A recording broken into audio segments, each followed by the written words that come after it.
E abril chegando ao fim com algumas particularidades que merecem atenção. Seja Legal, com Malu Diogo. Olá, seja muito bem-vindo, muito bem-vinda a mais uma edição do Seja Legal. Estamos chegando ao final do mês de abril e algumas questões precisam de atenção do profissional que atua aí na nossa área. Voltando a falar das questões dos informes de rendimento e da declaração de imposto de renda pessoa física. Ainda estamos observando nas redes sociais divergências que estão ocorrendo entre a declaração pré-preenchida e os informes de rendimento dos empregados de várias empresas. Notei que isso já começou a diminuir e que, inclusive, a Receita Federal tem acelerado o processo de reajustes, de ajustes, né, nas informações. Então, as empresas acho que já entenderam que aquela natureza da rubrica, que é a classificação tributária, tudo isso é muito importante na hora do processamento do e-social. Várias pessoas começaram a enxergar essas divergências, as empresas já estão reprocessando o e-social e agora a Receita Federal está processando essas informações em menor tempo, tá? Mas ainda é bom reforçar que todos aqueles que forem entregar a declaração de imposto de renda confiram os valores dos rendimentos, dos dependentes, plano médico que tem dado muito problema, né? Valores isentos, enfim, todas aquelas verbas que constam lá no informe de rendimento precisam estar batidas com aquilo que está na declaração pré-preenchida para evitar aí a malha fiscal. E aí outro dia até deixaram na minha caixinha falando assim, Malu, e mesmo quem não paga imposto de renda pode cair numa malha fiscal? Pode sim. Né? Nem é muito da nossa área aqui, mas só a título de esclarecimento, a malha fiscal, ela não apura só aquilo que está dando divergência com relação ao pagamento do tributo, mas ela apura também divergências de informações, né? De valores específicos de bens e etc. Então, qualquer situação de irregularidade, mesmo quando é, por exemplo, a questão de dependente que não está batendo, pode sim gerar uma malha fiscal e aí o contribuinte precisa ajustar a situação lá na Receita Federal, tá?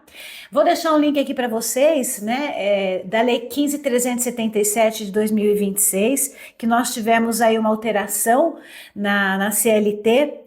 Foi alterada a CLT para determinar que as empresas disponibilizem aos seus empregados informações sobre campanhas oficiais de vacinação, né? Sobre o HPV e sobre os cânceres de mama, colo de útero e próstata. Então, essa legislação traz a obrigatoriedade da empresa em divulgar, realizar campanhas, estar atenta aos dias em que o empregado tem, né, abono do seu dia para a realização desses exames específicos, né? E a empresa tem um papel fundamental nisso. Gente, isso é super importante, até vou pegar o gancho aqui dessa alteração de lei, para que vocês reflitam em algumas informações importantes, que inclusive eu já passei aqui no Seja Legal, que é essa intenção do governo em acompanhar mais de perto a saúde do trabalhador.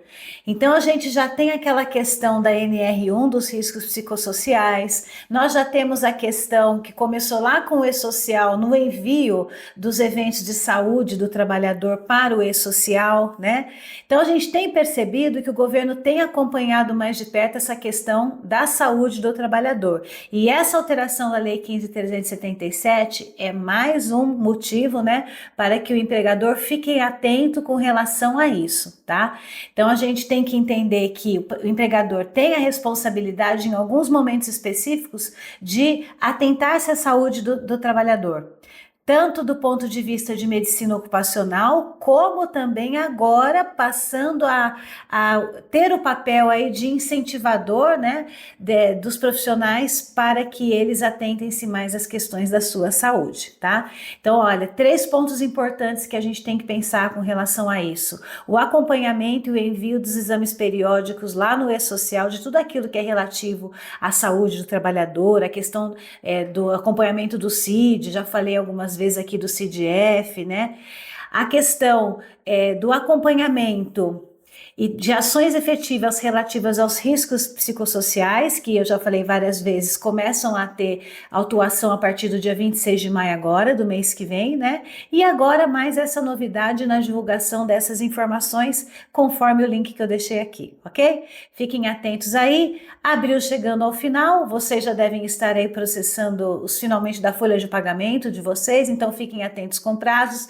Lembrando que dia 1º de maio é feriado, então não é utilizado esse dia para cômputo no 5º dia útil no pagamento dos salários, ok? Então, para aqueles que pagam o salário no 5º dia útil, o pagamento salarial será no dia 7 de maio, semana que vem, tá bom? E eu fico por aqui desejando uma excelente semana. Até mais.